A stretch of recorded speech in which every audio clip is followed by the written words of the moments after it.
বাপেরা, নওজওয়ানেরা, তরুণেরা, আল্লাহ পাক ছাড় দিয়েছে, ছেড়ে দেয়নি। আমার নবী পাকের মিশনটা কি ছিল? এই দুনিয়া জমিনে অন্যায় ছিল, অন্যায়কে মিটাবা। এই দুনিয়া জমিনে সন্ত্রাসী ছিল, সন্ত্রাসকে মিটিয়ে দেওয়া। এই দুনিয়া জমিনে হিংসা ছিল, হিংসাকে মিটিয়ে দেওয়া। এই দুনিয়া জমিনে কাটাকাটি খুনোখুনি ছিল, আল্লাহ নবী ওগুলো মিটাতে এসেছিল। এ যুবকেরা, তরুণীরা, বাপেরা, এই জমিনে নারীদের উপরে জুলুম হতো, আমার নবী পাক নারীদের ইজ্জত সম্মান বাঁচিয়েছে, জুলুমকে বন্ধ করেছে, জ্যান্ত পুঁতে দেওয়া বন্ধ করেছে। এই জমিনের উপরে নেশা ছিল, আল্লাহ নবী নেশা মুক্ত সমাজ করেছে। এই জমিনের উপরে মানুষের গলায় বেল্ট, কোমরে বেড়ি দিয়ে বাজারে নিলামে তোলা হতো, ধনীরা তাদেরকে কিনে নিয়ে যে গোলাম বানাতো, আল্লাহ নবী এগুলোকে মিটিয়ে দিয়েছে, বন্ধ করেছে। এ যুবকেরা, তরুণীরা, বাপেরা, তথ্য বলে যাচ্ছি, মন দিয়ে শোনে। আমার নবী পাক মেরাজে গেলেন, ওখান থেকে নামাজ এনেছিলেন।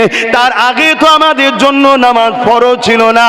আমার নবী পাক কেমন করে 570 খ্রিস্টাব্দে দুনিয়ায় এসেছে, 40 বছর বয়সে নবুয়াতের এলান করেছে।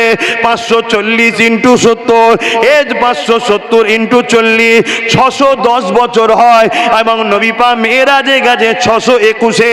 এই 11টা বছর ধরে আল্লাহ নবী কি করেছে?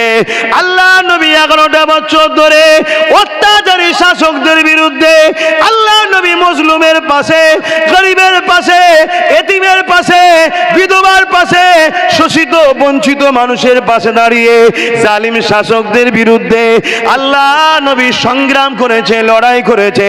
এই যুবকেরা, তরুণেরা, এই 11টা বছর ধরে পৃথিবীর অন্যায় অত্যাচারকে খতম করে দিয়ে আল্লাহর জমিনে নাই সত্যি ইনসাফ, ইনসানিয়াত, সাম্য প্রতিষ্ঠিত আমার নবী পাক করেছিলেন।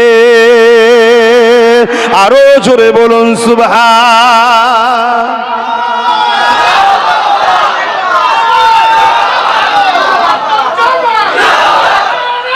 আল্লাহ আল্লাহ নবীর কাছে একদিন একটা ইহুদি চলে আসলো। হে আব্দুল্লাহর বেটা মুহাম্মদ সাল্লাল্লাহু আলাইহি ওয়াসাল্লাম, ইসলামের সব থেকে ভালো কাজ কি? আল্লাহ নবী বললেন, খোদা তো মানুষকে খানা খাওয়ানো। ওই ইহুদি বলতে লাগলো, হে আব্দুল্লাহর বেটা মুহাম্মদ সাল্লাল্লাহু আলাইহি ওয়াসাল্লাম, ওই খোদা তো যদি অমুসলিম হয় তাকেও কি খানা খাওয়াতে হবে? আল্লাহ নবী বললেন, আপনি কেন প্রশ্নটাকে ঘোরাচ্ছেন? আমি রাসূলুল্লাহ বললাম, মানুষকে খানা খাওয়ানো খোদার তো মানো। আমি খোদার তো মুসলমান বলিনি, খোদার তো মানুষকে খানা খাওয়ানো, এটা হলো ইসলামে সব থেকে ভালো কাজ।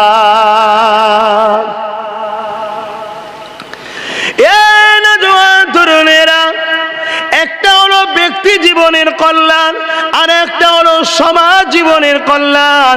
নামাজ পড়েছি, পড়বেন, এটা হলো ব্যক্তি জীবনের কল্যাণ। কিন্তু সমাজকে যদি চোর মুক্ত করা যায়, এই সমাজের মানুষগুলো নিরাপদ থাকবে।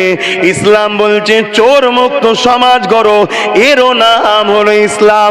নামাজ যেমন পড়ার নাম ইসলাম, সমাজকে চোর মুক্ত করা, এরও নাম হলো ইসলাম। সে চোর যদি ভিআইপি চোর হয়, সে চোর যদি চাল আলু ডালো চোর হয়, সে চোর যদি গরিবের তেরপল চোর হয়, এরও বিরুদ্ধে লড়াই করে সমাজের গরিবকে ওই জালিম অত্যাচারী চোরেদের হাত থেকে বাঁচাবার নাম হলো ইসলাম।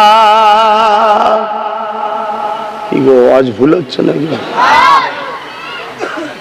সবই ঠিক আছে, আপনি চাল আলু পেঁয়াজ তেরপলে চলে গেলেন কেন? এ চোর তো বাজারে ঘুরছে, এখন ভিআইপি গাড়িতে ঘুরছে, আগে পিছু পুলিশ পাহারা দিচ্ছে। কে যাচ্ছে? চোর যাচ্ছে। ভুল বলছি? আর আমরা মুসলমান ওই চোরদেরকে সাপোর্ট করে বলছি মুসলমান আমরা। তা আল্লাহ মারবে না? তা আল্লাহ ডাইরেক্ট নেমে এসে মারবেন নাকি? তো মারার অনেক কল আছে না নাই? হ্যাঁ, কোরআনের সূরা বাকারার মধ্যে আল্লাহ কি বলছে? তোরা যখন আমাকে আর হাবিবকে ভুলে যে যাদের অনুসরণ করবি আমি আল্লাহ তাদেরকেই ক্ষমতায় বসে তোদেরকে জিল্লাত দেবো। দেখুন, মাথায় বসিয়ে দিয়েছে মোদি সরকার, আইন তৈরি করেছে, মসজিদ, মাদ্রাসা, কবরস্থান সব আমার। কত কবরে ঢুকবে আল্লাহ ভালো জানে। কথা মাথায় ঢুকছে না ঢোকেনি? সব আমার। করছে না করেন? এ তো খোদার মার, এ তো খোদার মার। আপনি বলছেন মসজিদ চলে যাচ্ছে, মা তো খোদার মা। আমার আল্লাহ কি তোমার আমার তৈরি করা মসজিদের দিকে তাকিয়ে আছে নাকি? আমার আল্লাহ কি তোমার আমার তৈরি করা মাদ্রাসার দিকে তাকিয়ে আছে? হ্যাঁ, আমি কি বললাম? আগামী 40 থেকে 45-এ ইউরোপ দুনিয়া বলছে সংখ্যা গুরু হবে ইসলাম, ওখানকার প্রেসিডেন্ট হবে আগামী দিনে ইসলাম। শুনছেন তো নাকি? ওরা বলছে, আমি নয়। ওরা কম চেষ্টা করেন রুকার, কিন্তু কে কাকে মারবে? প্রত্যেকটা ঘরের যুবক যুবতী ইসলাম কবুল করছে। বাপ নেতা, ছেলে ইমান আনছে। বাপ প্রেসিডেন্ট, ছেলে ইমান মেয়ে ইমান আনছে। তা কাকে মারবি? শুনছেন না শোনেন নে? তা আমার আল্লাহ ঠিক সেম জিনিস এখানেও ঘটাবে, চিন্তার কোনো কারণ নেই। কিন্তু তুমি আমি কি জবাব দেবো সেটা ভাবো। তুমি আমি কি ভালো মুসলমান? হ্যাঁ, ওয়াজ করবো না বাদ দেবো? দুটো জিনিস, একটা হলো ওয়াজ আর একটা হলো আওয়াজ। যদি বলেন আওয়াজ, তাহলে বাপ কেসা কাহিনী বলে চলে যাচ্ছি, যা পারো করবে যাও।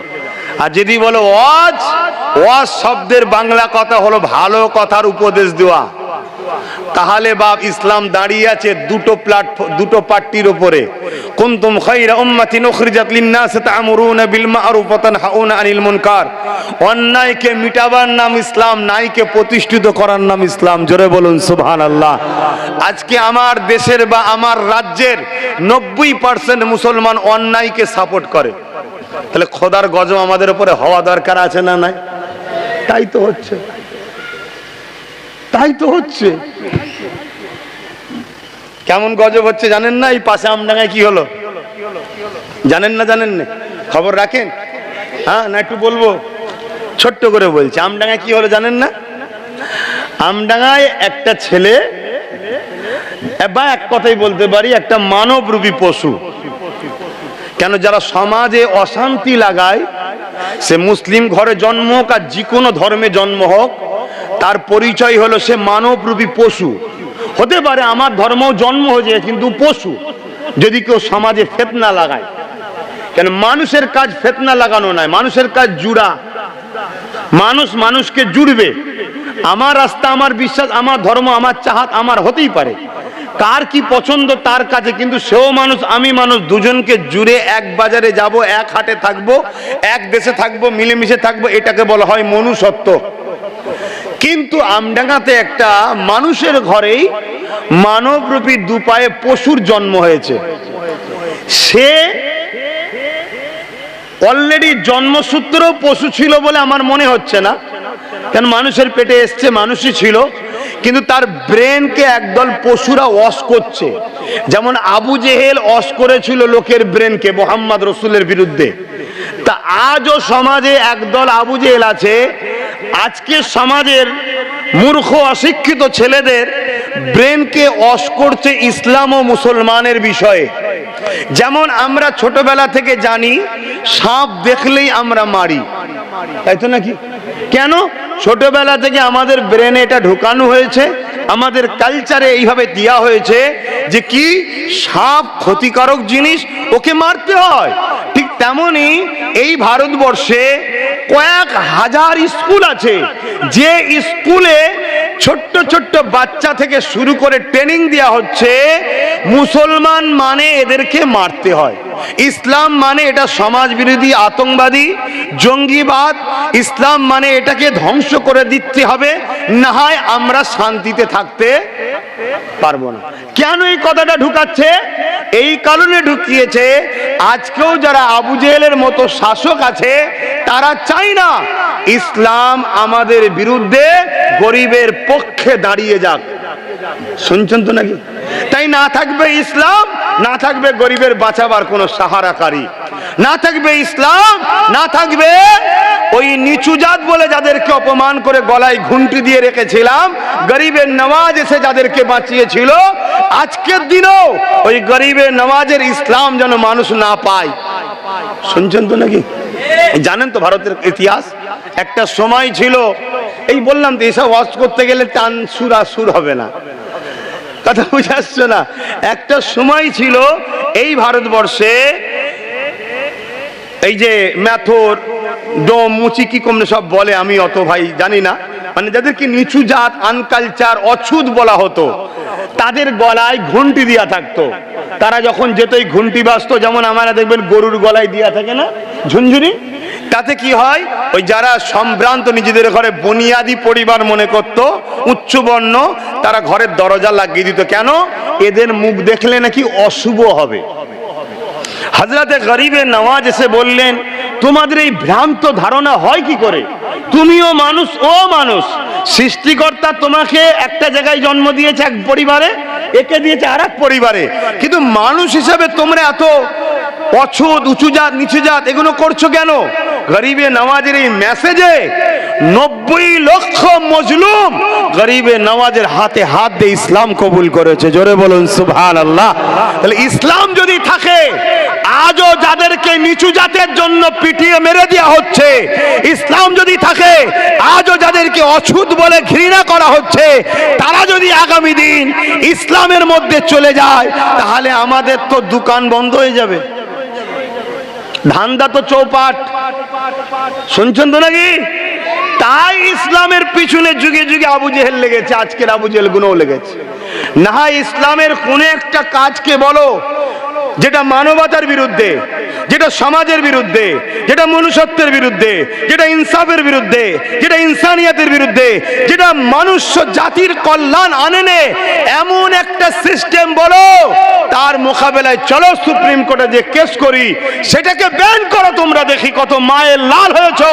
কিন্তু না, এদের হাতে ক্ষমতা আমরা তুলে দিয়েছি, এরা ক্ষমতা জোর দেখিয়ে হাজার হাজার স্কুলে ট্রেনিং দিচ্ছে কি, যেভাবে সাপ দেখলে আমরা মানি, মুসলিম ইসলামের বিরুদ্ধে ঘৃণা ছড়াচ্ছে।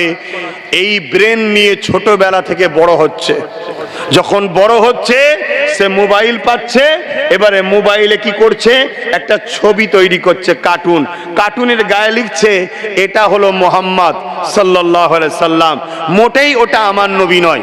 কেন? আমার আল্লাহ তিনি জানেন, তিনি জানেন একটা সময় আসবে আমার মনুষ্য জাতির মধ্যে একদল মনুষ্য জাতি হবে যারা উলাইকা বালহুম আদাল, চতুষ্পদ জন্তুর থেকেও নিকৃষ্ট হবে, যারা আমার বন্ধু পিয়ারা নবীর বিরোধী করবে। তাই আল্লাহ সূর্যেরও ক্ষমতা দেয়নি যে আমার নবীর কোনো ফটোকে তুলতে পারে। জোরে বলুন সুবহানাল্লাহ, আরো জোরে বলুন সুবহানাল্লাহ। কেন? সূর্যটাও তৈরি হয়েছে নূরে মুহাম্মদ রসুলের নূরের অংশ থেকে, চাঁদটাও তৈরি হয়েছে নূরে মুহাম্মদ রসুলের নূরের অংশ থেকে।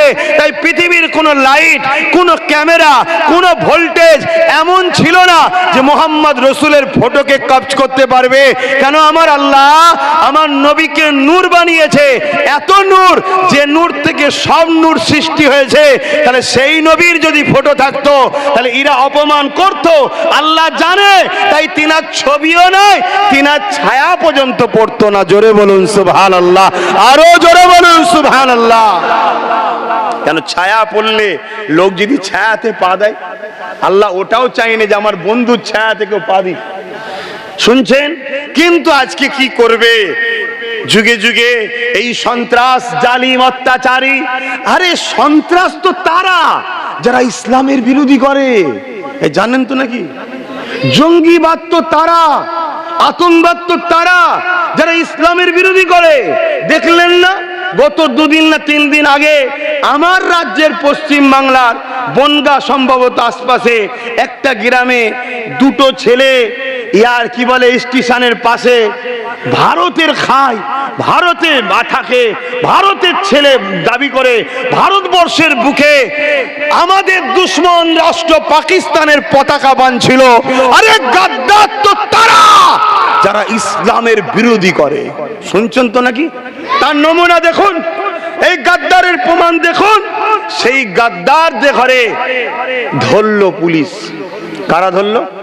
হাতে নাতে পুলিশ ধরলো, পাবলিক ধরলে আলাদা কথা ছিল। পুলিশ ধরলো, এসটিএফ থাকা অবস্থায় ধরলো। এসপি বাইট দিল যে হ্যাঁ, 2জন অমুসলিম যারা পাকিস্তান আমাদের দুশ্মন রাষ্ট্র পতাকা আমার দেশের বুকে বাঁধছে এবং আমার দেশের বিরুদ্ধে স্লোগান দিচ্ছে, পাকিস্তানের জয়গান গাইছে। এদের উদ্দেশ্য ছিল কি, এটা টুক করে দিয়ে সাইড হয়ে যাব, হয়ে যাবার পরে বলবো মুসলমান ইসলাম, মুসলমান ইসলাম। আর কিছু দাজ্জালি মিডিয়া আছে, অমনি স্টুডিওতে এসে যাবে, একবার ঘেউ ঘেউ করে এদিকে ছুটবে, ঘেউ ঘেউ করে এদিকে ছুটবে। দেখেছেন তো নাকি? অসুবিধা হচ্ছে, শুনছেন তো নাকি? অমনি একদম শুরু করে দেবে, হই হই করে শুরু করে দেবে। দেখো মোল্লা মোল্লা মোল্লা ইন্ডিয়ার খায়, ইন্ডিয়ার সাথে এই করেছে, হ্যাঁ কত কি এখন না ঢিলের মতো বকবে। এটা এর পরিকল্পনা ছিল। তাহলে কত বড় একটা এক তো দেশদ্রোহী কাজ, দুটো সমাজের মধ্যে মিল নষ্ট করার একটা চক্রান্ত ছিল না? ছিল না? এই রকম ছেলে যদি একটা ধরা পড়ে, তাকে আরো তথ্য তদন্ত করা, তাকে আরো জিজ্ঞাসাবাদ করা, তার কঠিনতম শাস্তি হওয়া দরকার আছে না নাই? জোরে বলুন। কিন্তু আমাদের কপাল কি, 12 ঘন্টার মধ্যে জামিন হয়ে গেল। কত ঘন্টা? 12 ঘন্টার মধ্যে জামিন হলো, এবং তাকে ফুলের মালা দিয়ে আবার বরণ করে নিয়ে আসছে। তার মানে কি, এদেশে একটা বড় অংশ লোক আছে যারা আমাদের দুশ্মন দেশ পাকিস্তানের দালালি করছে, আমার দেশের গাদ্দার তারা। ঠিক না বেঠিক? জোরে বলুন, ঠিক না বেঠিক? এই গাদ্দারদের চিহ্নিত করতে হবে। প্রশাসন যদিও ছেড়ে দেয়, দেশকে স্বার্থে এই গাদ্দারকে ছাড়া, এই জোরে বলেন, তুমি যদি নবীর উম্মত হও, এই গাদ্দারকে চিহ্নিত যদি না করে এর উপযুক্ত ব্যবস্থা তুমি না করো, তাহলে তুমি অরিজিনাল 100% উম্মতে মুহাম্মাদি হতে পারলে না। কেন? উম্মতে মুহাম্মাদি তো সে যে তার দেশকে ভালোবাসবে, দেশকে প্যার করবে, দেশের গাদ্দারের বিরুদ্ধে সংগ্রাম করবে, দেশকে নিরাপত্তায় রাখবে, গাদ্দার মুক্ত করবে, তারাই তো উম্মতে মুহাম্মাদি। শুনছেন তো নাকি? তাহলে ভাব আমার, ভাই আমার, তাহলে আমরা কি দেখলাম? একটা দেশদ্রোহী, একটা গাদ্দার, সে 12 ঘন্টার মধ্যে জামিন পায়। আর আমার বাংলায় ওয়াকফ কালা কানুনের বিরুদ্ধে আন্দোলন করতে যাওয়ার জন্য 1000-এর উপরে মুসলিম ছেলে শুধু ভাঙরে কেস খায়। আর কি দেখলাম? আপনাদের এই পাশের নদিয়ার হরিণঘাটায় ওয়াকফ কালা কানুনের বিরুদ্ধে আন্দোলন করতে যাবে ফুরফুরা আহলে সুন্নাত ওয়াল জামাত, ওখানকার বড়বাবু পুলিশ নিয়ে যে বন্ধ করে দেয়। শুনছেন তো নাকি? আমার ডেট এখন ফাঁকা নেই, কিন্তু আগামী 1 মাসের মধ্যে হরিণঘাটায় আমি আসছি। কোন বড়বাবু কি করছে সেটা একটু আমাদেরও দেখার দরকার আছে না নাই? কথা বলেন, দরকার আছে না নাই? কেন হিজড়ের মতো কথা বুঝে আসছে, জিন্দেগি কাটিয়ে লাভ নাই। কথা মাথায় ঢুকছে না? ঢোকে না? অসহায় আমরা নয়, অসহায় আমরা নয়, নামারদের মতো জিন্দেগি কাটিয়ে লাভ নেই। 1000 বছর কচ্ছপের মতো বেঁচে থাকার থেকে, 1000 বছর কচ্ছপের মতো বেঁচে থাকার থেকে একদিন বাঁচবো বনের রাজা সিংহের মতো বাঁচবো। ঠিক না বেঠিক?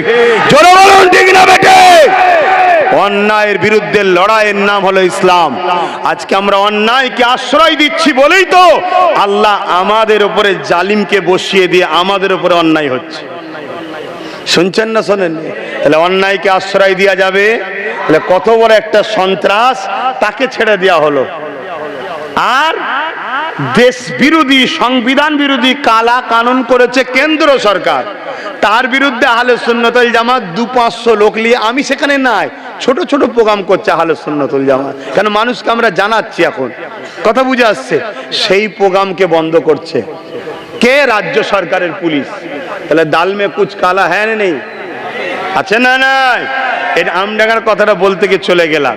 আমডাঙ্গায় ওই ছেলেটা কি করলো, এই ফটোর গায়ে হুজুর পাশার নাম লিখে এবারে অনেক কুৎসি বিয়াদবিমূলক কর্মকাণ্ড করেছে।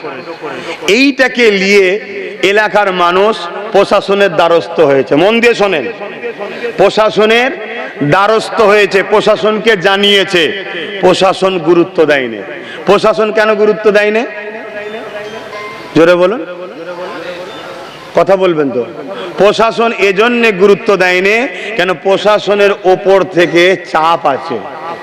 এই যে হরিণঘাটায় যেটা বললাম, ও বেচারিরও ওপর থেকে বলুন চাপ আছে।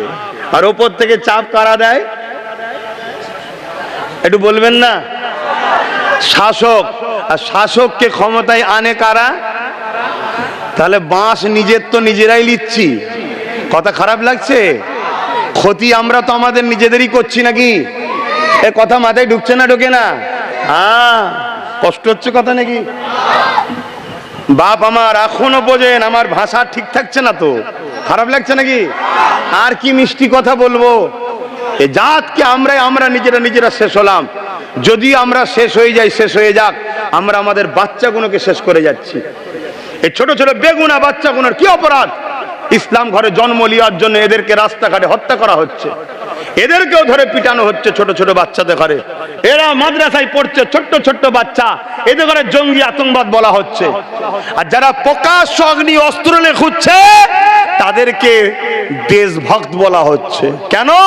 ওদের আব্বারা দেশের মাথায় আছে, আর আমাদের আব্বারা ওদের আব্বাদের পা চাটছে। কথা মাথায় ঢুকছে না? ঢোকে না? রাগ হলে বা কিছু করার নেই, আমারও ভেতরটা জ্বলছে, তো আমারও ভেতরটা জ্বলছে। কথা বুঝে আসছে তো? সেই জায়গায় কি হলো? প্রশাসন গুরুত্ব দিল না, কেন? ওপর থেকে চাপ আছে। শোনেন, এটা এটা এটা সাজানো একটা পরিকল্পনা চলছে। শান্ত জায়গা, মুসলমান চুপচাপ আছে, শক্তিশালী আছে, অনেক মুসলমান আছে। আরে একটা তো কিছু বাহানায় পুলিশ ঢুকাতে হবে নাকি? তা কি করা যাবে?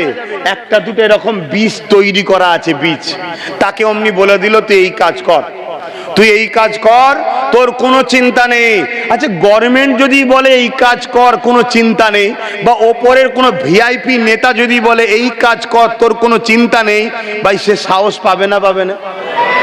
তোকে যদিও খুব চাপাচাপি হয়, তুলতে যদিও হয়, ধারা হালকা দিয়ে দেবো রে। পুলিশ আমার, কোর্ট আমার, নেতা আমার, থানা আমার, সব আমার। তোর জন্য 7 স্টার থানা করে দেবো। যদি অবিবাহিত হোস, থানার মধ্যে ভিআইপি নারীদের বিয়েও দেবো। চিন্তা করছিস কেন? শুধু এটা কর। কি করবি? একটা ইসলাম কোরআনের উপরে আঘাত দে। কেন? দিলেই ধর্মপ্রাণ মুসলমান কি করবে? কষ্ট হবে না? হবে না? কষ্ট হলেই কি করবে এরা? যা কাজ সোজা গিয়ে রাস্তা অবরোধ করো। আরে রাস্তা অবরোধ করছো কেন বোকার মতো? রাস্তায় যারা যাতায়াত করে ওরা কি এটা করেছে? তাহলে ওর অবরোধ করে ওকে কষ্ট দিচ্ছ কেন? যদি তোমার অবরোধ করতে হয়, যাদেরকে ভোট দিয়ে ক্ষমতায় এনেছো তাদেরকে ঘেরাও করো, তাদেরকে ধরো, তাদেরকে ঘেরাও করো। এবং প্রশাসনের থানার সামনে যে ঘেরাও করে ধর্নায় বসে যাও। শুনছেন তো নাকি? রোডে নিরীহ পাবলিককে কেন কষ্ট দাও? কথা মাথায় থাকবে তো নাকি? কথা মাথায় থাকবে। হ্যাঁ, ঠিক জায়গায় ঢিলা মারো, অন্য জায়গায় ঢিলা মেরে লাভ নেই। অন্য জায়গায় ঢিলা মারলে নিজেই ফেঁসে যাবে। তো সেই জায়গায় কি হলো? ও কথা মতো কাজ করে দিল, ধরলো না, পাবলিক রাস্তায় নামলো, চাপে পড়ে ওকে তুললো, হালকা ধারা দিল, জামিনের সুব্যবস্থা হয়ে গেল। শুনছেন তো নাকি? কিন্তু এখন কি হচ্ছে আমডাঙ্গায় জানেন? জানেন আপনারা? হাজার হাজার নিরীহ মুসলমান ছেলেদের নামে মামলা হচ্ছে, কেস হচ্ছে, তাদের বাড়ি বাড়ি গিয়ে যাত্রীর তাবড়ানো হচ্ছে। চোট পুরুষ মানুষ কি করবে? তাবড়ালে পুলিশ এসে তারা করলে কুদিয়ে যাবে, জোরে বলেন, ছুটে পালাচ্ছে। ওই পুলিশের মধ্যেই আবার কিছু চটিওয়ালা পুলিশ আছে।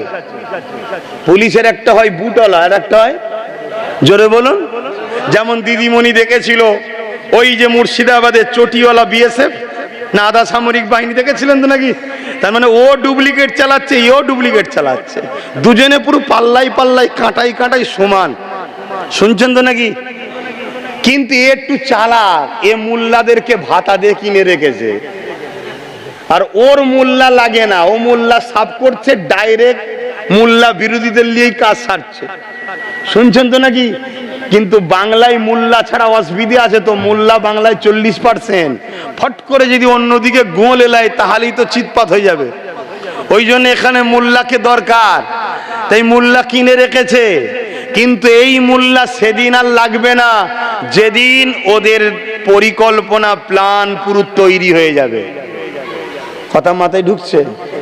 এই অসুবিধা হচ্ছে নাকি? তো যাই হোক, তারপরে কি হলো, হাজার হাজার ছেলেদের নামে কেস, ছেলেরা সব ছুটছে তাবড়া দিচ্ছে, পুলিশের সাথে 2 নম্বর চটিওয়ালাও ঢুকছে। চটিওয়ালা গুলো কে পুলিশ চেনে, কিন্তু পুলিশ নিরুপায়। কেন নিরুপায়? ওপর থেকে চাপ আছে, কোনো যাবে, বেশি বেতাল করলে তোকে ডিমোশন করে দেবো, না হয় অন্য জায়গায় পাঠিয়ে দেবো। কি হচ্ছে তারপরে? তুমি তো ঘর থেকে পালালাম, ঘরে কারা আছে এবারে? বাকিটা কি হচ্ছে আর বলবো খুলে, না বুঝে পাচ্ছ? বাকিটা মাথায় ঢুকছে না, ঢোকে নে? কি জুলুমটা হচ্ছে এবার মাথায় ঢুকছে। এই সব কিছুর জন্য দোষী কারা? জোরে বলো কারা, জোরে বলো কারা? পরিবর্তন হও, পরিবর্তন হও। নিজের মা বোনকে আর বেইজ্জতি করুনি, নিজের বাপ ভাইদেরকে বেইজ্জতি করুনি। নামের আগে শুধু মুসলমান থাকলে মুসলমান হয়নি, মসজিদে গেলে শুধু মুসলমান হয়নি। যারা ইসলামের দুশ্মন বেঈমান দেশকে সাপোর্ট করে, তারা আবার কিসের মুসলমান? তারা আবার কিসের মুসলমান? কথা মাথায় ঢুকছে না, ঢোকে নে? আজকে কি দশাটা হলো, কি দশাটা হচ্ছে। যদি আব্বাস সিদ্দিকীর কথা শুনে চেয়ারের একটা পায়া থাকতো, বলো, ধরো যে বসে আছে সেই বসে আছে, 3টে পায়া ওর, একটা পায়া আমাদের, তাহলে এই জুলুমটা করতে পারতো? কথা বলুন, পারতো? কেন পা খুলে নিলেই সরকার পড়ে যেত। কথা মাথায় ঢুকছে না, ঢোকে নে?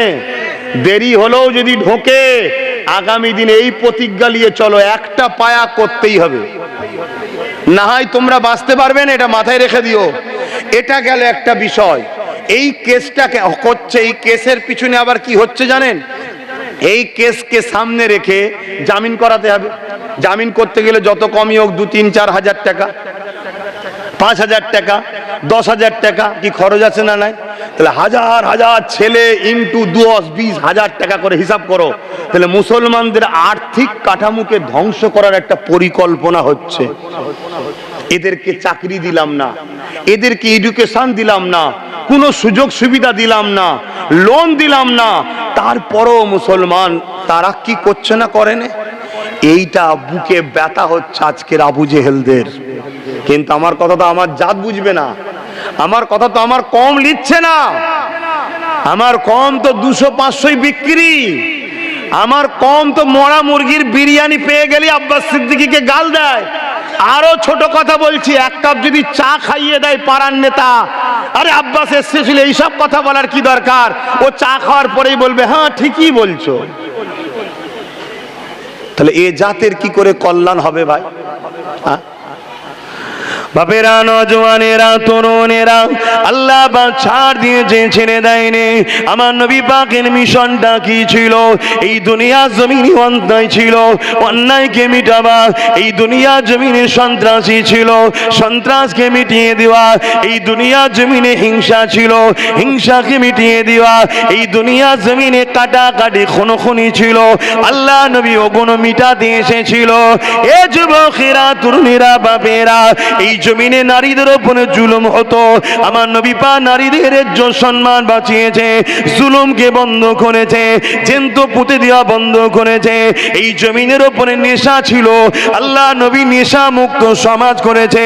এই জমিনের উপরে মানুষের গলায় বেল্ট, কোমরে বেড়ি দিয়ে বাজারে নিলামে তোলা হতো, ধনীরা তাদেরকে কিনে নিয়ে যে গোলাম বানাতো, আল্লাহ নবী এগুলোকে মিটিয়ে দিয়েছে, বন্ধ করেছে।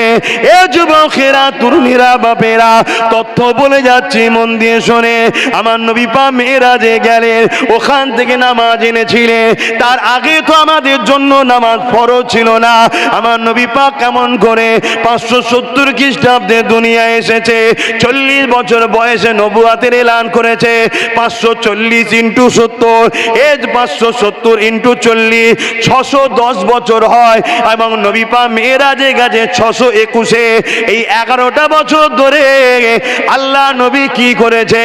আল্লাহ নবী 11টা বছর ধরে অত্যাচারী শাসকদের বিরুদ্ধে আল্লাহ নবী মজলুমের পাশে, গরিবের পাশে, এতিমের পাশে, বিধবার পাশে, শোষিত বঞ্চিত মানুষের পাশে দাঁড়িয়ে জালিম শাসকদের বিরুদ্ধে আল্লাহ নবী সংগ্রাম করেছে, লড়াই করেছে। এই যুবকেরা, তরুণেরা এই 11টা বছর ধরে পৃথিবীর অন্যায় অত্যাচারকে খতম করে দিয়ে আল্লাহর জমিনে নাই সত্যি ইনসাফ, ইনসানিয়াত, সাম্য প্রতিষ্ঠিত আমার নবী পাক করেছিলেন। আরো জোরে বলুন সুবহান।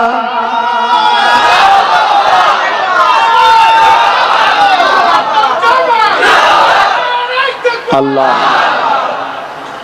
আজকে যে সব ছেলেরা ইসলামের বিরোধী করছে আজকের দিনে, এরা জানে না ইসলাম এদেরও জন্য মুক্তির আওয়াজ তুলছে।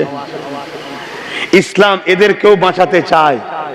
ইসলাম এদেরকে নেশার হাত থেকে বাঁচাতে চায়। ইসলাম এদেরকে স্বৈরাচারী শাসকের হাত থেকেও বাঁচাতে চায়। এরা জানে না এদের ব্রেনকে ওয়াশ করা হয়েছে, এদের মেন্টালিটি তৈরি করা হয়েছে ইসলাম মিটাতেই হবে। 100 বছর ধরে এই পরিকল্পনা, যেটা আজকে বাস্তব আপনারা দেখছেন, আগামী দিন আরো ভয়ানক হবে। আমি গত বছর বলেছিলাম না, অনেকে শুনেছেন কি জানি না, যে 3 বছর সময় দিচ্ছি, চোখ দিয়ে পানি নয় খুন বেরোবে। শুনেছেন কেউ? কারা কারা এই কথা শুনেছেন একটু হাত তুলে সাক্ষী দেবেন। বাবা সবাই তো শুনেছে, হাত নামান। সবে 1 বছর 5 মাস হয়েছে, চলছে 1 বছর 5 মাস চলছে। এতেই শুরু হয়ে গেছে, চোখ দিয়ে আর পানি নেই। পর্যায়ী শ্রমিকরা আজকে কাঁদছে, খাওয়া নেই, ঘরে দরজা দিয়ে বসে আছে। বাইরে বেরোলেই খুন হয়ে যাবে, বাইরে বেরোলেই ধারাত অস্ত্র দিয়ে কুপিয়ে কুপিয়ে কুপিয়ে হত্যা করে দেওয়া হবে। কেন? এক সে বাঙালি, দ্বিতীয় সে মুসলিম। অথচ আমার রাজ্যে 2 কোটি বাইরের রাজ্যের লোক চাকরি করছে, কত কাজ কাম করছে, কত 2 কোটি। আর আমার রাজ্য থেকে বাইরে গেছে কত? সরকারি হিসাবে 20 কোটি। আমি বাড়াবাড়ি 20 লাখ, আমি বাড়াবাড়ি করে রাউন্ড ফিগারে 50 লাখই ধরছি। হিন্দু মুসলিম সব মিলিয়ে কত? 50 লাখ আমার পশ্চিম বাংলা থেকে ভিন্ন রাজ্যে কাজ কাম করতে গেছে। আর আমার রাজ্যে ভিন্ন রাজ্য থেকে এসছে কত? 2 কোটি। অথচ এই রাজ্যের যিনি ক্ষমতায় বসে আছে, এত বড় গণহত্যা হচ্ছে, শ্রমিকদের উপরে জুলুম হচ্ছে, এর মুখ থেকে একটা কোনো কথা পেয়েছে? একটা কোনো কড়া স্টেপ শুনতে পেয়েছেন? প্রত্যেকটা রাজ্যের সিএম কে ফোন করে বলা দরকার আছে না নাই? কথা বলুন। তাহলে কাদেরকে বসালেন? কাকে বসালেন? এবার হারে হারে বুঝছেন না, বোঝেন না? আমি বলেছিলাম আমি ফাঁসাচ্ছে। ঘুমটা যখন দিয়েছে তখনই বুঝে নিয়েছে নাটক করে। শুনছেন না শোনেন না? কেন তুই তোর স্টাইলে থাকবি, সব জায়গায় তোর স্টাইলে ঘুরছিস, আর দাড়িওয়ালা টুপিওয়ালা ভাসুর হয় নাকি ঘুমটা দিতে হবে? কি গো, কথা খারাপ লাগছে নাকি? আমাদেরকে কি ফাঁসালো বুঝতে পারছেন না? পারেন না? হ্যাঁ, আমার কিছু মুনাফেক মুসলমানের কষ্ট হতে পারে, আমার পাড়ায় থাকতে পারে। আরে আমার ভালোবাসাকে বলছে, আয় দেখেছেন দরুদ শরীফ পড়েন, আল্লাহ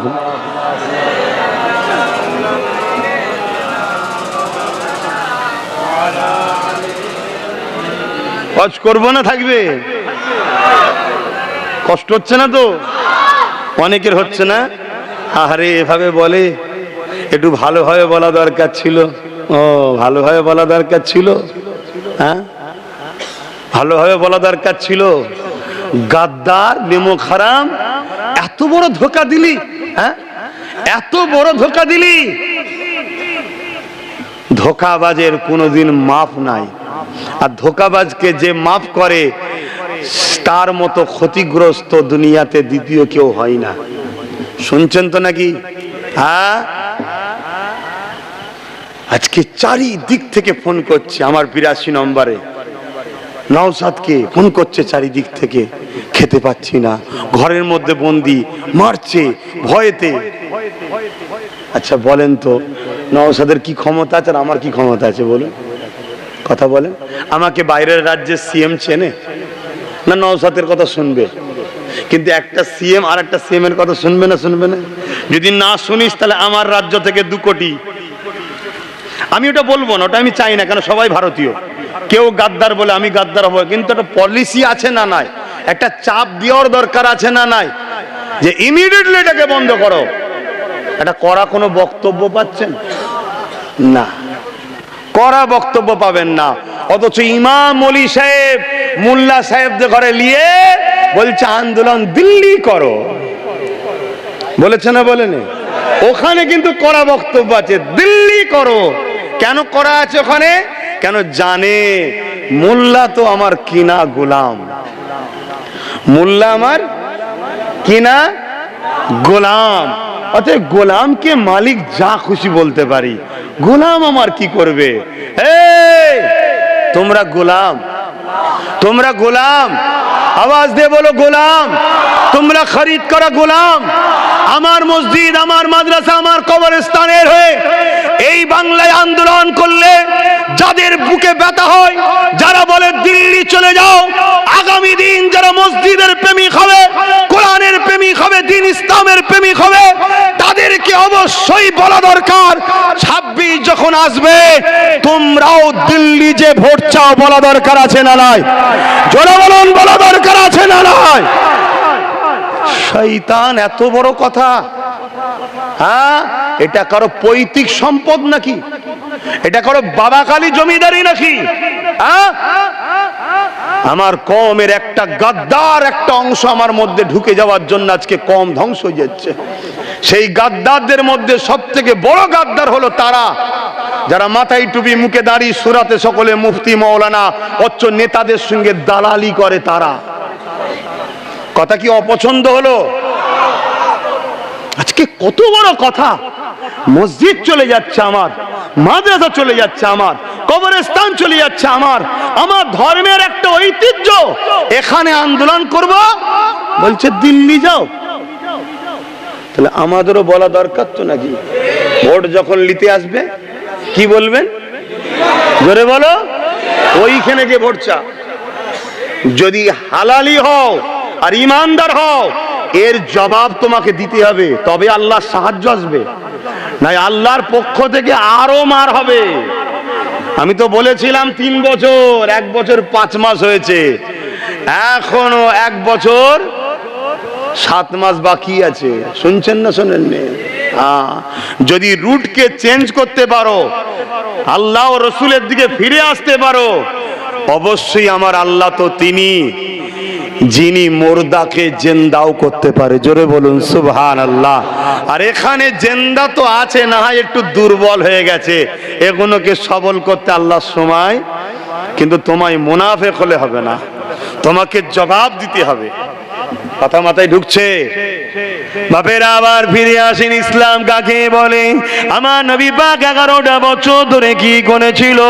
সমাজের প্রত্যেকটা জালিম শাসকের বিরুদ্ধে লড়াই করেছিল। আমার নবী পাক কি করেছিল? সমাজের গরিব মানুষদের পক্ষে দাঁড়িয়েছিল। আল্লাহ নবী কি করেছিল? এতিমদের অধিকারের জন্য লড়াই করেছিল। আল্লাহ নবী কি করেছিল? বিধবাদের মর্যাদার জন্য লড়াই করেছিল। আল্লাহ নবী কি করেছিল? খোদাত্ম মানুষের খানা যারা কিনে নিচ্ছিল তাদের মোকাবেলা করে খোদাত্ম মানুষের খানাকে পৌঁছে দিয়েছিল। আল্লাহ নবী কি করেছিল? নেশামুক্ত সমাজ তৈরি করেছিল। আল্লাহ নবী কি করেছিল? দুর্নীতি মুক্ত সমাজ তৈরি করেছিল। এক কথায় পৃথিবীর সন্ত্রাসকে মিটিয়ে, জঙ্গি আতঙ্কবাদ জুলুমকে মিটিয়ে এই পৃথিবীর জমিনে নাই সত্য, ইনসাফ, ইনসানিয়াত, সাম্য প্রতিষ্ঠিত আমার নবী পাক করেছিল। এটা হলো আমাদের কাজ। যদি উম্মতে মুহাম্মাদি হয়, আজও যদি কোনো গরিবের উপরে জুলুম হয়, ওই গরিবের পাশে দাঁড়িয়ে জালিমের বিরুদ্ধে লড়াই করতে হবে। এটাই হবে উম্মতে মুহাম্মাদির পরিচয়। হ্যাঁ, ওই গরিব যদি অমুসলিম হয় তাও তার পাশে দাঁড়াতে হবে, জালিম থেকে দেখার দরকার নাই। জালিম যদি সুরাতে সকলে মুসলমান দাবিদার হয়, তারও বিরুদ্ধে লড়ে অমুসলিমের পাশে দাঁড়িয়ে, কেন আমার আল্লাহ কোন জালিমের সাথে থাকে না, আমার আল্লাহ মুসলিমের সাথে থাকে। ও যে কোনো ধর্মের হতে পারে, ওকে বানিয়েছেন তো আল্লাহ। আল্লাহর সৃষ্টি যখন বিপদে পড়ে, তার পাশে যদি তুমি দাঁড়িয়ে বিপদ থেকে মুক্ত করো, কিয়ামতের দিনে যখন তুমি আমি নাফসি নাফসি করব, বিপদে পড়বো, আমার আল্লাহ ওই দিন তোমাকে আমাকে বিপদ মুক্ত করে জান্নাতি বানিয়ে দেবে। আরো জোরে বলুন সুবহান।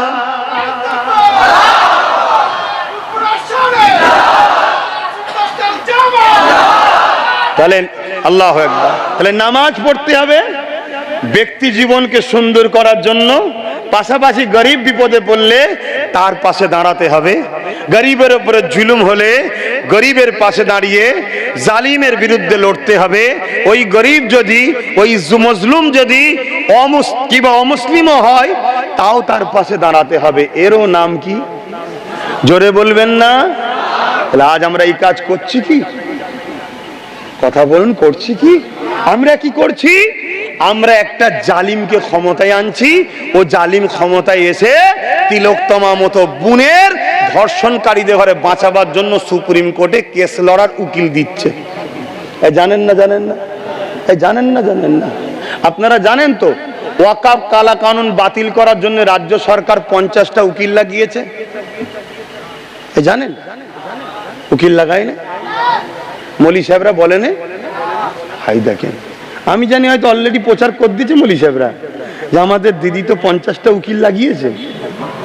কেন? নুন খেয়েছে হারামি, নুন হারামি করলে হয়? একটা প্রবাদ বাক্য আছে তো নাকি, নুন খেয়েছি নুন হারামি করলে হবে না। শুনছেন শোনেন না? ওরে শয়তান, তুই আল্লাহর কথা তোর মনে নেই? শুনছেন তো? তাহলে কটা উকিল লাগিয়েছে ওয়াকফ কালা কানুনের বিরুদ্ধে? ও কেস করেনে, কেস করেনে। অথচ আমাদেরই ট্যাক্সের টাকায় তিলোত্তমা বোনকে যারা ধর্ষণ করেছে তাদেরকে বাঁচাবার জন্য রাজ্য সরকার অনেক উকিল লাগিয়েছে সুপ্রিম কোর্টে। জানেন? কথা মাথায় ঢুকছে? ঢুকছে মাথায়? অথচ ওয়াকফের জন্য উকিল লাগাইনি। তাহলে বলুন, আব্বাস সিদ্দিকীর জলসা আটকানো হবে না? হবে না? আমাকে জলসা রুকা হবে না? হবে না? হ্যাঁ, আমি যদি, আমার সংগঠন যদি ওয়াকফের পক্ষে আন্দোলন করে, রুকা হবে না? হবে না? কেন হচ্ছে বুঝতে পারছেন? আমি যেমন ডাকাতেরও বিরোধী করি, চোরেরও বিরোধী করি। কথা বুঝছেন না? বোঝেন না? আচ্ছা, এখানে এতগুলো লোক বসে আছেন, ছোট ছোট বাচ্চারাও বসে আছে। কচি বলবি তো বাবা? ছোট ছোট বাচ্চাগুলো বলেন। আচ্ছা, বিজেপি আমাদের বন্ধু না দুশ্মনরা? কচি জোরে বল। এই তুই কি বলছিস বল? ওই ছোট ছেলেটাকে জিজ্ঞেস করছি, বিজেপি আমাদের বন্ধু না দুশ্মন? ছোট ছোট বাচ্চারাও বলছে দুশ্মন। তাহলে আমরা কেউ জানতে বাকি আছে? তাহলে বিজেপি দুশ্মন আমরা সবাই জানি, ঠিক না? কথা বলছে না তো? ভয় ভয় খেচ্ছেন নাকি? তুই এমনি মরে গেছিস, বেঁচে থেকে আর কি লাভ? এমনি তো মরা। 2 বছর ধরে বিছানায় পড়ে থাকলে যেমন হয়, ও ছেলেও বিরক্ত, বউ বিরক্ত, বৌমাও বিরক্ত, সবাই বিরক্ত। আর যে বিছানায় পড়ে আছে সেও বিরক্ত। মরণ কি আমার হবে না? সেই দশা তো আমাদের। আমাদের তো ওই দশা, আমরা তো এমনি মরে গেছি। কিসের ভয় করছি বাবা? যুবকরা ভয় করছি নাকি? প্রবাদ বাক্য আছে, জো ডর গায়ে ও মর গায়ে। যে ভয় খাবে সে মরে যাবে। আর আল্লাহ রসুলও বলেছেন আখিরি জামানে আমার উম্মত প্রচুর মার খাবে। সাহাবা হুজুররা জিজ্ঞেস করলেন, হুজুর মার খাবার কারণ কি? তাদের কি সংখ্যা কম হবে? আল্লাহ নবী বললেন, না, সংখ্যা কম হবে না, সংখ্যা অনেক হবে, তারপরেও মার খাবে। কেন? আল্লাহ নবী বললেন, তাদের অন্তরে আল্লাহর ভয় উঠে যাবে, দুনিয়ার ভয় ঢুকে যাবে। তাহলে আমাদের মার খাওয়ার কারণ কি? আমরা অন্যায় করি না, তারপরেও পুলিশকে ভয় করি। আমরা অন্যায় করি না, তারপরও কেসকে ভয় করি।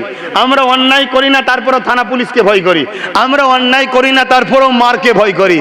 আরে এ মার কিছুই নয়, যে মার জালিমগুলো জাহান্নামে হবে। আজকে যে প্রশাসনের ইউনিফর্ম পরে, প্রশাসনের পাওয়ার দেখিয়ে বা রাজ ক্ষমতার পাওয়ার দেখিয়ে যেসব নেতা মন্ত্রী বা প্রশাসনের এক অংশ নিরীহ মানুষকে কেস দিচ্ছে, জুলুম দিচ্ছে, এই শয়তানগুলোর এত শাস্তি হবে জাহান্নামে, এরা সেদিন তর্পে তর্পে তর্পে তর্পে যাবে, কিন্তু মরণ হবে না। শুনছেন না শোনেন না? আর আল্লাহর কাছে অভিশাপ করি, বদদুয়া করি, আল্লাহ ওই এক শ্রেণীর প্রশাসন আর ওই সকল নেতা মন্ত্রী যারা নিরীহ মানুষকে কেস দিচ্ছে, জুলুম করছে, আল্লাহ তুমি তাদেরকে ক্যান্সারের মতো রোগ দাও, বলুন আল্লাহুম্মা আমিন। আল্লাহ তুমি রাস্তাঘাটে তাদেরকে লরির তলায় ফেলে মারো, বলুন আল্লাহুম্মা আমিন। আল্লাহ তুমি তাদেরকে আযাব দিয়ে ধ্বংস করো, বলুন আল্লাহুম্মা আমিন। এই সমাজে কত পরিবার আছে, একটাই মাত্র বাচ্চা, তার বাচ্চাকে মিথ্যা কেস দিয়ে 7 বছর 8 বছর গ্যাঁজার কেস দিয়ে ভরে রেখেছে, ওই পরিবারটা ধ্বংস হয়ে যাচ্ছে। এই পরিবার ধ্বংস হচ্ছে, এই পরিবারকে বাঁচিয়ে এই জুলুমকে খতম করার নাম হলো ইসলাম। আমাদের মধ্যে আছে ওই ইসলাম? কথা বলছেন না কেন? তাহলে ধ্বংস আমরা কেন হচ্ছি বুঝতে পারছেন না? বড় দুঃখের বিষয়, আজ এই ওয়াজ, এই আলোচনা সবাই যদি করতে নাও পারে, যদিও আল্লাহ কারো দ্বারাই বলায়, তার সাপোর্ট করা দরকার তো নাকি? আজ দুঃখ, মসজিদে মসজিদে বিভিন্ন জায়গাতে আমার সমালোচনা হয়েছে না হয়নি? এরকম ঠেক খাবার পরেও, এরকম একটা বিপদের সময়তেও একদল লোক বলছে এক হওয়া দরকার, এক হওয়া দরকার, তাই তো নাকি? উপরন্তু দেখো আমার বিরুদ্ধে আবার মিথ্যা মিথ্যা সোশ্যাল মিডিয়ায় বলছে, বলছে না, বলে না? তাহলে এরা এক করতে চাইছে, হ্যাঁ, এরা এক করতে চাইছে, এরা মূলত কারো দালালি করতে চাইছে। আমি থাকলে দালালি করতে দেবো না, তাই এদের অসুবিধে হচ্ছে। আমি জানি না আমার বাপজানগণের অসুবিধা হচ্ছে কি, যে এসে গেলাম বেটার কথা শুনতে, বেটা তো সব কি বলছে মাথার ওপর দিয়ে চলে যাচ্ছে, এরম মনে হচ্ছে নাকি? আব্বা জানগণ অসুবিধা হচ্ছে নাকি? বাপজানদের অসুবিধা হচ্ছে। আবার মেম্বারে বেশি জিজ্ঞেস করাও ভুল, যদি মাথা লেড়ে দেয় আর ওইদিকে যদি ওই যে শয়তানের চোখ রয়েছে, যদি উঠে পড়ে, কালকে আবার এলাকায় বলবে তোর ঘরটা আটকে দিলাম, যেন মনে হচ্ছে ওর বাপের টাকায় ঘর করছিল, আটকে দিলাম। ওরে হারামখোর, তুই যদি কোনো গরিবের ওপর এইভাবে ঘর আটকে জুলুম করিস, আল্লাহ তোর চোখের সামনে তোর বাচ্চাকে যেদিন তোরপে তোরপে মারবে, তোর সামনে যখন তোর পরিবারের উপরে, তোর বাড়ির উপরে আযাব আসবে, সেদিন তুই বুঝবি আমি গরিবকে কাঁদিয়ে কি করেছিলাম। খোদা সবর করেন, ধৈর্যশীল তিনি, কিন্তু তিনি ছেড়ে দেয় না। তুই গরিবের উপর জুলুম দেখাচ্ছিস, হ্যাঁ? এ সমাজে অনেক এমন জালিম নেতা আছে যারা কারো নামে ঘর এলে সেই ঘরের বিনিময়ে তার পরিবারের সুন্দর বউটাকে পর্যন্ত ডাকে যে পার্সোনাল পাঠাও। শুনছেন না শোনেন? এই ভাষা খারাপ লাগছে? এই অন্যায়কে মিটাবার নাম ইসলাম।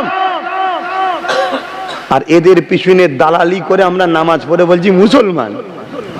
আল্লাহ বলছে বস মুদি, তুই বস, আইন কর, পেট, তাই তো পিটছে। খোদার বিনা হুকুমে গাছের পাতা লড়ে? এই আমার ওয়াজ ভুল হলে আলেম ওলামাকে বলবেন, উস্তাদ বলে সম্মান করবো, আমাকে যেন একটু শিখিয়ে দেয়। আর যদি মনে হচ্ছে ভুল হচ্ছে না, তাহলে আমি আহ্বান করছি, আসুন ঐক্য হই, আসুন একতা হই। তবে একতা কোন লিডারকে দেখে নয়, আমাদের একতার লিডার একজনই হবে, মোহাম্মদ রাসূলুল্লাহ। জোরে বলুন সুবহানাল্লাহ। আমার নবীর আদব নেই, নবীর প্রেম নেই, নবীর সম্মান নেই, নবীর শানে গুস্তাখিমূলক কথা বলবে, আর তাদের সঙ্গে বলছে একতা হতে হবে নাকি? হ্যাঁ, মরে যাওয়া পছন্দ করি তো নবীর দুশ্মনের সঙ্গে পানি খাওয়া পছন্দ করি না। এই গাছের পাতা খোদার বিনা হুকুমে লড়ে? এখন লড়ছে না। দেখুন, খোদার বিনা হুকুমে লড়ে কি? যখন লড়ে কার হুকুমে লড়ে? খোদার হুকুমে। তা গাছের একটা পাতা সে যদি খোদার বিনা হুকুম ছাড়া না লড়ে, তাহলে আমার ভারতবর্ষ এত বড় একটা দেশ, এই দেশের প্রধানমন্ত্রী কে হবে খোদার বিনা হুকুমে? হ্যাঁ, তাহলে আল্লাহ ওকে বসালো কেন? আচ্ছা, ফেরাউনকে আল্লাহ বসেছিল কেন? আরে বলবেন তো, ফেরাউনকে আল্লাহ বসেছিল কেন? ফেরাউনকে আল্লাহ বসিয়েছিল মুমিনদের ঈমান পরীক্ষা করবে বলে এবং জালিমদের শাস্তি দেবে বলে। আপনি কি ভাবছেন আমার দেশের মাথায় যে বসে আছে সে কি শুধু মুমিন মুসলমানদের উপরে জুলুম করছে না সবার উপরে? এই যে 50 টাকা করে গ্যাসের দাম বেড়েছে, কি হচ্ছে বুঝতে পারছেন? হ্যাঁ, আপনি ভাবছেন 50 টাকা, এই ভারতবর্ষে 100 কোটির কাছাকাছি কম বেশি লোক আছে যারা মাস গেলে 3 থেকে 3.5 হাজার টাকা ইনকাম করে, এর বেশি না। শুনছেন তো নাকি? তাহলে সেই পরিবারটার এই 50 টাকা গ্যাসের দামটা বাড়ানো তার জন্য ভারী হয়েছে না হয়নি? তুমি আমায় দেখছো কেন আর তোমাকে দেখছো কেন? হ্যাঁ, তাহলে জ্বালাচ্ছে শুধু আমাদেরকে না সবাইকে? তাহলে জালিম বসে দুটো কারণে, মোমেনের ইমান পরীক্ষা আর মুনাফেককে শাস্তি। শুনছেন তো নাকি? তাহলে ইমানদার যে হবে ওই জালিমকে ভয় করে। তাহলে আমার বাংলায় তো বলেছিল ওর হাত থেকে বাঁচার জন্য এর কোলে উঠতে হবে। মসজিদে মসজিদে এলাকায় এলাকায় প্রচার হয়েছে না হয়নি? এবং এরাও তো বলেছিল বিজেপির হাত থেকে বাঁচাবো আমরা, আমাদেরকে সাপোর্ট করো। বলেছে না বলে না? সত্যি করে বলুন। তাহলে আজকে যখন বিজেপি এত বড় একটা আইন তৈরি করলো, তাহলে এদের তো উচিত সুপ্রিম কোর্টে কেস করা। করছে, তাহলে মিথ্যা বলেছে না বলেনি?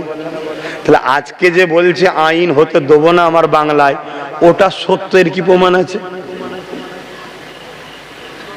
কথা কিছু মাথায় ঢুকছে? হ্যাঁ, অতএব বাপ রাসূল পাক সাল্লাল্লাহু আলাইহি সাল্লাম বলেছেন তোমরা কুরাইশের নেতৃত্ব মানো। কার নেতৃত্ব? কুরাইশের। কুরাইশ হলো নবীর খানদান। মনে রাখবে আল্লাহ তোমাদের উপরে দয়া করেছে, তোমাদের উপর দয়া করেছে। আমার মতো আরামের জিন্দেগি ছেড়ে দিয়ে আমার ছোট ভাইটা রাজনীতি করতে নেবেছে, এটা তোমাদের উপরে দয়া আল্লাহ, তোমাদের উপর দয়া। শুনছো না শুনুনি? ও তো আমার মতো গদিতে বসে থাকতে পারতো, ও তো আমার মতো আসতে পারতো, ওয়াজ করতো আর নাজরানা হাদিয়া নিয়ে চলে যেতে পারতো। ও তো আমার মতো দরবারে বসে থাকতে পারতো। তুমি যেমন আমার কাছে যে মুসাফা করে নাজরানা দিয়ে মাথা পেরিয়ে দাও, ফোঁদাও, করো না করোনি? তো ও তো করতে পারতো। ও তা না করে 42 দিন জেট খাটলো তোমাদের জন্য। ও তা না করে ভরি ভরি কেস খাচ্ছে, আজও খাচ্ছে। ও ছিল কলকাতায়, ওর নামে ভাঙরের প্রত্যেকটা থানায় কেস হয়ে গেল। ও তা না করে আজও দৈনিক জীবনকে ঝুঁকি নিয়ে বিভিন্ন জায়গাতে ছুটছে, কখনো আদিবাসী এলাকায়, কখনো হিন্দু এলাকায়, কখনো দলিত এলাকায়, কখনো মুসলিম এলাকায়, সব জায়গায় ছুটছে। কেন? আল্লাহর সৃষ্টিকে বাঁচাবে বলে। এটা আল্লাহর দয়া যে ওর মাথায় আল্লাহ ঢুকিয়েছে। ও তো বলতে পারতো যে না ভাই আমি করব না, আমিও সেই জলসা করব। কথা বুঝছেন না, বোঝেন না? তোমাদের তো উচিত, আল্লাহ যখন একটা কুরাইশ বংশের ছেলে দিয়েছে তার সাথ দেওয়া দরকার আছে না নাই? আওয়াজটা হাসতে হচ্ছে। আমার কথাই কারা একমত হাত তুলে দেখান। দেওয়া দরকার আছে না নাই? দেওয়া দরকার আছে না নাই? হাত নামাও যদি ইমানদার হও, এটাকে মাথায় রেখো। কিন্তু আমি বলবো যত বাকি সেকুলার আছে তাদেরকে নিয়ে এক হওয়া দরকার। শুনছেন না শোনেন? কিন্তু ভাগীদারিতে। কি ভাগীদারিতে? কোম্পানি তোমার কাজ করব আমি, এটা নয়। কোম্পানিতে আমাকেও শেয়ার হোল্ডার নিতে হবে। বোঝেন তো নাকি? ওই শেয়ার হোল্ডার হলো একটা পায়া। শেয়ার হোল্ডারটা কি? একটা পায়া। আমাদের হাতে একটা পায়া থাকবে। শুনছেন? যে আমাদেরকে পায়া দেবে, বাকি জায়গায় 3টে পায়া, তাদেরকে আমরা হেল্প করব। এই চুক্তিতে আমাদের এক হওয়া দরকার আছে না নাই? এই চুক্তিতে যদি এক হতে পারো, মনে রাখবে তোমরা সব সময় মাথা তুলে বাঁচবে। বাপেরা আমাকে ভুল বুঝলে হবে না। যদি রাত পাওয়ারের প্রয়োজন না থাকতো, আল্লাহ নবী কেন মক্কা শরীফ থেকে গিয়ে মদিনার জমিনে আশ্রিবে, মদিনার জমিনে চলে যাবার পরে সমস্ত গোত্রগুলোকে ডাকলো, সমস্ত কাফেলাগুলোকে ডাকলো, সমস্ত বংশের নেতাগুলো ডাকলো, সমস্ত দলের ধর্ম গুরুগুলোকে ডাকলো। আল্লাহ নবী তাদেরকে ডেকে নিয়ে বলতে লাগলো একটা রাষ্ট্র কায়েম করা দরকার। এই মদিনার একটা প্রধান হবে যে মদিনাকে পরিচালনা করবে। তোমরা নিজেদের মধ্যে যে ঝগড়া করছো, কাটাকাটি করছো, এগুলোকে বন্ধ করতে হবে। বাইরের দেশে বিজনেস করতে হবে, বাইরের দেশ থেকে এখানে বিজনেস করতে আসবে, এই রকম একটা পরিকল্পনা তৈরি করতে হবে। আল্লাহ নবীর কথা শুনে মদিনার জমিনে যারা ছিল তারা সবাই আমার রাসূলুল্লাহর কথা মেনে নিল। এ যুবকেরা শুনে রেখে দাও, 70% ছিল ইহুদি। ওই ইহুদিরাও বক্তব্য দিল, অগ্নি পূজারক ছিল তারাও বক্তব্য দিল, মূর্তি পূজারী ছিল তারাও বক্তব্য দিল। সবার বক্তব্য একটাই, আপনি সুন্দর কথা বলেছেন, আপনাকে আমরা আমাদের রাষ্ট্রের প্রধান দেখতে চাই। আরো জোরে বলুন সুবহান। রসুল পাক সাল্লাল্লাহু আলাইহি ওয়াসাল্লামকে রাষ্ট্রের প্রধান 70% ইহুদিরাও চাইছে। নবীর আখলাক, নবীর ব্যবহার, নবীর সততা, নবীর মানব প্রেম, নবীর মনুষ্যত্ব, নবীর ইনসাফ, সর্বধর্মের মানুষের পাওনা বুঝিয়ে দেওয়ার যে সিস্টেম প্রক্রিয়া রসুল তৈরি করলেন, রাষ্ট্র কায়েমের তৈরি করলেন। 10 বছর নবী রাষ্ট্র চালিয়েছে। ওই রাষ্ট্র কিভাবে চালাতে হয় রসুলের পাক সাল্লাল্লাহু আলাইহি ওয়াসাল্লাম সব শিখালেন। যে মদিনা ছিল তৎকালীন সময় পৃথিবীর সব থেকে গরিব, সব থেকে বিমারের জায়গা, সব থেকে অশিক্ষিত আনকালচার জায়গা, সেই মদিনাকে রসুল পৃথিবীর শ্রেষ্ঠ জায়গায় পৌঁছে দিলেন। বলুন সুবহানাল্লাহ, আরো জোরে বলুন সুবহানাল্লাহ। 1450 বছর ধরে আজও সেই মদিনায় এখনো পর্যন্ত কোনো নারী রেপ হয়নি। শুনছেন না শোনেন না? তাহলে সেই নবী বললেন তোমরা কোরাইশের নেতৃত্ব মানো, আপনারা মানবেন না? খুব সাবধান হন বাপজান আমার, খুব বুঝে চলুন। আখরি জমানা, হতভাগা আকবর আমার দেশে শাসন করছিল। হ্যাঁ, টাইম তো হয়ে গেছে গো। আমার আবার একটা দুঃখের সংবাদ আছে। এই খিলকাপুরে আমাদের একটা ভাই আছে, তার একটা অল্প বয়সের বাচ্চা আল্লাহর হাওয়ালায় চলে গেছে। কথা বুঝে আসছে, গতকালকে তার শরীর অসুস্থ ছিল, বমি পায়খানা হচ্ছিল, এলাকার ডাক্তারের ওষুধ খেয়ে ভালো হয়ে গেল। আজকে হঠাৎ করে আল্লাহর হুকুম চলে গেল। সবই একটা বাহানা, আল্লাহর জিনিস আল্লাহ নিয়েছে। তবে মনে রাখবেন, পাত্রকে ঢেকে রাখতে হয়। রাত্রিরে বালা নাবে, রাত্রিরে আসমান থেকে কি নাবে? বালা, ভাইরাস, যেগুলো আপনার খোলা পাত্রের উপরে বসে। তাই পাত্রকে ঢেকে রাখবেন। ঢেকে যদি না পারেন ওপর করে দেবেন, পাত্রকে খুলে রাখতে নেই। আপনি জানছেন ওই পাত্র আমার খাবার নয়, না আপনি ঠিকভাবে হয়তো তাকে ধুতে পারবেন না, তারপরে নানা রকম পোকামাকড় থাকে, চেষ্টা করবেন পাত্রকে ঢেকে রাখা। এবং যখনই ধোবেন পাত্রকে ভালোভাবে ধোবেন, 3 বার এমনি বিসমিল্লাহ বলে পানি বুলাবেন। কথা বুঝে আসছে না? না, এতে কি হবে? বিষ যদিও থাকে, বিসমিল্লাহর বরকতে বিষটা কেটে যাবে। কথা বুঝে আসছে? তবে বিসমিল্লাহ বলে যে পানিটা বুলাবেন, ওই পানিটা যেন নিজের পায়ে না পড়ে। পুকুরে যদি ধন পুকুরে ফেলে দেবেন, বা যদি পাইপ দিয়ে বেরিয়ে যায়, এমন জায়গায় চলে যাচ্ছে পা পড়ছে না, আলাদা কথা। না, একটা বালতি রাখবেন, তাতে ফেলবেন, ওই বালতির পানি পুকুরে ফেলে দিলেন, মিটে যাবে। এগুলো করুন। কেন আমরা অসতর্কে অনেক কিছু আমাদের দোষেই তো, কর্ম অনুযায়ী ফল একটা বক্তব্য না, আমাদের দোষেই ফল পাচ্ছি। তো যা কথা এখন অনেক রয়ে গেল, কথা আমার প্রচুর কথা শেষ হচ্ছে না। মনের মধ্যে বহুত ব্যথা ভাই, বহুত দুঃখ। আমি শুধু এতটুকু বলবো, একতা হওয়ার দরকার আছে না নাই? প্রত্যেকটা আলেম ওলামাকে খোলা মঞ্চ থেকে আহ্বান করছি, আসুন প্রতি জুম্মায় আমি ঘরে থাকি। ইমামদের আহ্বান করছি, আসুন প্রতি জুম্মায় ঘরে থাকি। এখন প্রকাশ্য হবে না, গোপনে আপনি নাম এন্ট্রি করুন। আমরা প্রথম একতা হই। যেদিন 20, 30, 40, 50 হাজার ইমাম হয়ে যাবে, আলেম হয়ে যাবে, সেদিন আমরা একসাথে প্রকাশ করব নাম। সেদিন আপনার কেউ কিছু করতে পারবে না। তাই বলবো, আসুন আসুন আসুন, চলুন। বিগত দিন যা করেছেন, যা বলেছেন, আমি সব ভুলে যেতে রাজি, মাফ করে দিতেও রাজি। উম্মতে মুহাম্মাদিকে বাঁচাবার স্বার্থে বাপের গাল খেয়েছি, মায়ের গাল খেয়েছে, সব ভুলে যেতে রাজি আছি। কিন্তু এক হওয়ার দরকার আছে। কথা মাথায় ঢুকছে? পাশাপাশি আমাদের ঘরে আর একটা কাজ করতে হবে। কি? আমাদের ঘরে SC ST গরিব হিন্দু ভাইদের সঙ্গে বন্ধুত্ব করতে হবে, বন্ধুত্ব বাড়াতে হবে। পারবেন না? পারবেন না? জোরে বলুন। বন্ধুত্ব করুন, ভালোবাসা বাড়ান। শুধু ধর্ম যার, উৎসব তার, এই দুটো জায়গা ছেড়ে বাকি সব ক্ষেত্রে ব্যবসা বাণিজ্য, কারবার, সহযোগিতা, লেনদেন, সহযোগিতা করা, হেল্প করা, পড়াশোনা, বাজারে হাটে মাঝে মাল কিনা বেচা, সব জায়গায় বন্ধুত্ব বাড়ান। ঠিক না বেঠিক? আর বিশেষ করে SC ST ভাইদের ঘরে বুঝাবেন যে ভাই, আমরা মুসলমান আছি বলে তোরা এখন সম্মান পাচ্ছিস। যেদিন আমরা মুসলমান থাকবো না, তোরা অছুত হয়ে যাবি। শুনছেন না শোনেন না? এদের বোঝানো দরকার আছে না? না, এটা সত্য কথা না মিথ্যা কথা? হ্যাঁ, তাহলে বন্ধুত্ব করুন, করে বুঝান, বুঝিয়ে এভাবে যত পিছিয়ে পড়া আছে মুসলিম, আদিবাসী, দলিত, মতুয়া, শিখ, পাঞ্জাবি, খ্রিস্টান, যত পিছিয়ে হিন্দু সমাজের গরিব যারা, তারা সব একজোট হন, একজোট হন হয়ে এই কেন্দ্রের জালিম সরকারের বিরুদ্ধে আমাদেরকে সংগঠিতভাবে লড়াই করতে হবে। এটাকে মাথায় থাকবে তো নাকি?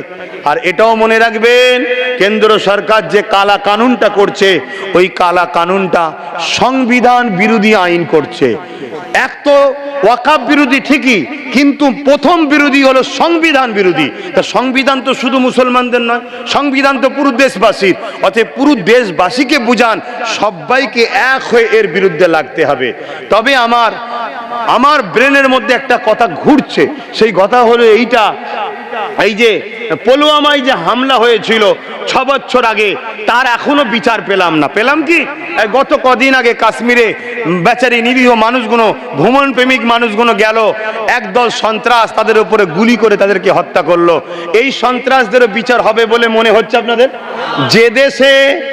যে দেশে প্রকাশ্য অস্ত্র নিয়ে ফটো তুলে খুন করে তাদেরকে ধরা হয় না, যে দেশে দুশ্মন রাষ্ট্র পাকিস্তানের পতাকা এক মুহূর্তে 20-25টা পতাকা দায়িত্বশীল রাজনীতির নেতা বার করে পুরাতে পারে, এত পতাকা পেলি কোথা থেকে তুই? যে দেশে পাকিস্তানের পতাকা বানছিল, ধরেছে, দেশবিরোধী স্লোগান দিয়েছে, ধরেছে, 12 ঘন্টার মধ্যে তাকে জামিন করে দেওয়া হয়, সে দেশে মনে হয় আমার ওই নিরীহ পলগাঁয়েতে যে ভাইগুলো দাঁত মারা গেল, তারা বিচার পাবে? আমার তো সন্দেহ হচ্ছে দেশের মধ্যেই গাদ্দার কেউ কিছু করে না তো। কেন এইটা ঘটাবার পরেই পুরো দেশ জুড়ে বাঙালি ও মুসলিম তারাবার নামে বিভিন্ন রাজ্যে মুসলমানকে গণহত্যা করা হচ্ছে, মারা হচ্ছে। এমনকি একটা কার ড্রাইভার গাড়ি চালাতো বেচারি, মুসলমান হওয়ার জন্য তাকে জ্যান্ত পুড়িয়ে মেরে দিয়েছে এই ঘটনা ঘটার পরে। তো এটা কোনো সাজানো নয় তো? ঠিক যেমন আমার বাংলায় সাজানো, নবীর বিরুদ্ধে, ইসলামের বিরুদ্ধে বল, পুলিশ তোর উপরে স্টেপ নেবে না, মুসলমান ক্ষিপ্ত হয়ে রাস্তায় যাবে, তোকে কোন রকম ধরে নিয়ে আসবো, ধারা হালকা দেবো, জামিন পেয়ে যাবি, ফুলের মালা দিয়ে হই হই করতে করতে যাবি বুক ফুলিয়ে।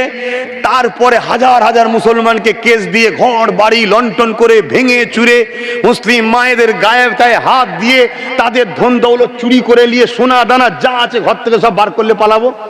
হতে পারে না, পারে না। এটা রাষ্ট্রীয়ভাবে একটা সন্ত্রাসী নয়, রাষ্ট্রীয়ভাবে একটা চুরি নয়। কথা শুনছেন না, শোনেন না? কিন্তু দিনের শেষে আমি আবার একবার বলবো, একটু মন খুলে সাড়া দেবেন, এই সব কিছুর পিছনে মূল আসামি দোষী কারা? এই বলবেন না, বলবেন না? হক কথা বলেন না, আল্লাহ দেখছে, নারা যাবে।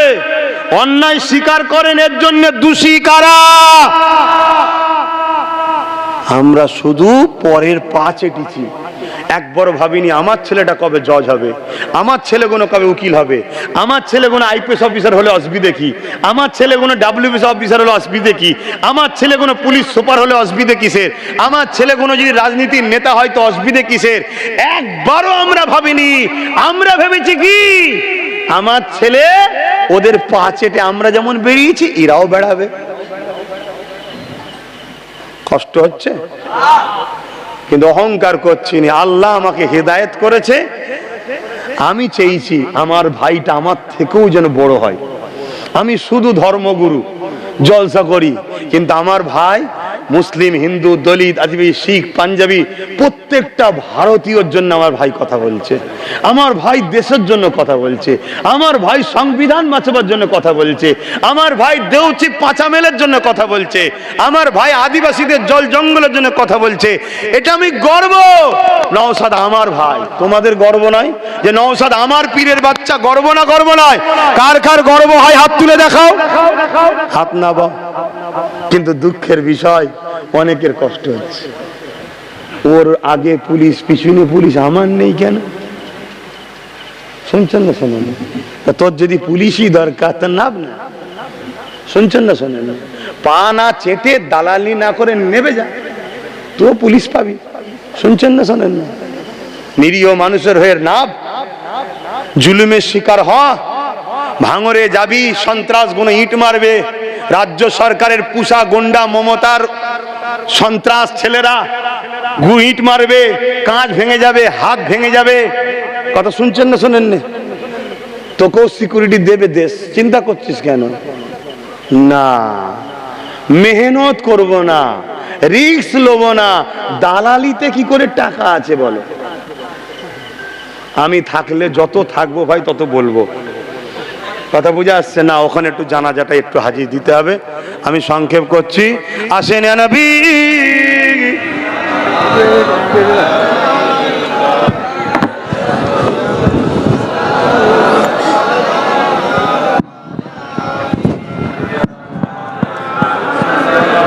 আর কেউ আছে নাকি?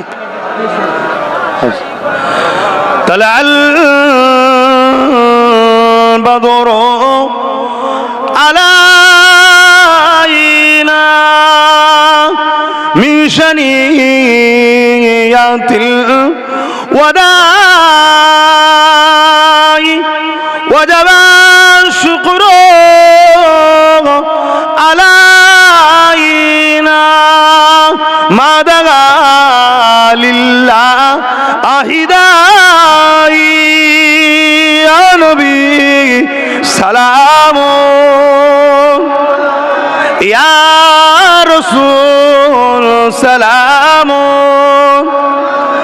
يا حبيب سلام صلوات الله। সকলে গে গে বসুন, সময় কম ভাই।